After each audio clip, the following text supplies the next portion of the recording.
Сайн байна уу? Намайг гэрэлцээхаа огтой баяр цэцэг гэдэг. Би бүгд найрамдах Солонгос улсын Качааг сургуулийн эрүүл мэндийн удирдлагын докторийн 3 дугаар курс суралцж байна. Миний судалгааны ажил нь Монгол болон Солонгосын орон нутгийн эрүүл мэндийн байгууллагын хүний нөөцийн менежментийн KPI суурилан харьцуулсан шинжилгээ хийх, мөн data driven HR аналитик дашборд хөгжүүлэхэд чиглэгдэж байна.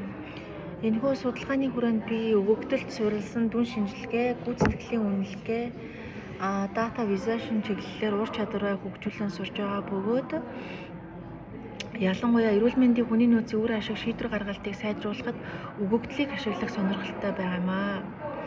Мөн судалгааны явцад судалгааны дизайн боловсруулах, өгөгдөл цуглуулах, анхан шатны анализ хийх, туршлага хуримтлуулж байгаа бөгөөд эрүүл мэндийн бодлого, байгууллагын шийдвэр гаргалтад дата суурьтай хандлага ямар чухал ахыг ойлгосон. Тиймээс бас мөн SPS, data, лүгэр студ зэрэг data анализ, дүрслэлийн хэрэгслүүдийг анхан шатнаас нь эхэлж суралцж байгаамаа.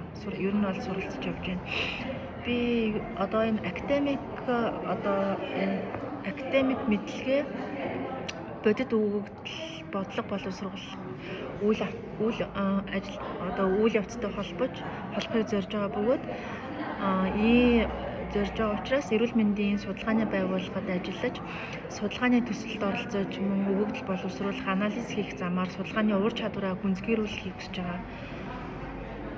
Тийм учраас танай байгууллагын судалгааны үйл ажиллагаанд идэвхтэй оролцож, бодиттой хэрэгжихүйц судалгааны үр дүн гаргаж, хувь нэмрээ оруулахыг хүсэж байна. Тэгээд хариуцлагатай ажиллаж, мөн тууштай, хариуцлагатай хандаж, шинэ мэдлэг, шинэ ур чадвартай болж аль болох хурдан суралцаад багийн орчинд бас өөрийгөө хурдан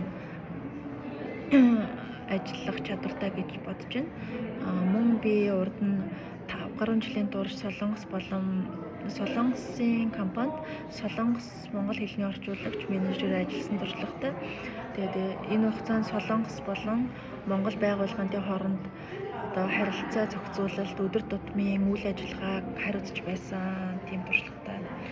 Тэгээд танай байгууллагад ажиллах боломж олдвол мэдээж эрүүл мэндийн бодлого болон хүний нөөцийн менежментийн судалгааны чиглэлээр мэргэжлийн ур чадвараа улам хөгжүүл, датад суурилсан судалгаагаар дамжуулан эрүүл мэндийн салбарт өөрийн хувьд хувь нэмрээ оруулахыг зорж байна. Тэгээд баярлалаа.